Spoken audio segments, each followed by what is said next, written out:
কি বুঝলেন? ভিডিওটি দেখলেন তো? শুধু হাসে ধান খাইতেছে না, হাসু বলে আরো কিছু খাবে। এই ব্যারিস্টার রুহিন ফারহানা কি ছিলেন জানেন? একটা সময় রহমানের লোকেদের অপকর্ম ঢাকার জন্য মিডিয়াতে বিভিন্ন যুক্তি খাড়া করে আলোচনা করতেন, মানে এক কথায় কাশ দিয়ে পাট ঢাকার মতো ব্যাপারটা।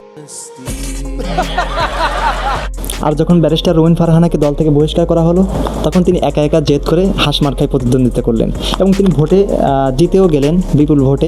এখন যখন রহমান তাদের দলের সাথে বসতে বলছে, তিনি এক কথায় বলে দিয়েছেন, আমি আর বিএনপিতে নেই। শুধু হাঁসে ধান খাবে না, আরও কিছু খাবে এবং তাদের আদর্শ উন্মোচন করবে। আর এখন রহমানের লোকেরা কিভাবে ভোট চুরি করে, কিভাবে গজ ধরে ব্যালটের ভিতর ঢুকায়, সবকিছুই তিনি মিডিয়ার সামনে ফাঁস করলেন। দলের লোকের কাজ কি, তাদের আদর্শ কি, তারা কি করতে চায়, একে একে তিনি ফাঁস করবেন তাই জানিয়েছেন। এমনকি তাদের দলে আর কোনোদিন ফিরে যাচ্ছেন না তিনি, এমনটি জানিয়ে লোকেরা আরও কিছু দেখবে রুহিন ফারহানার কাছ থেকে, এটাই জনগণ আশাবাদী।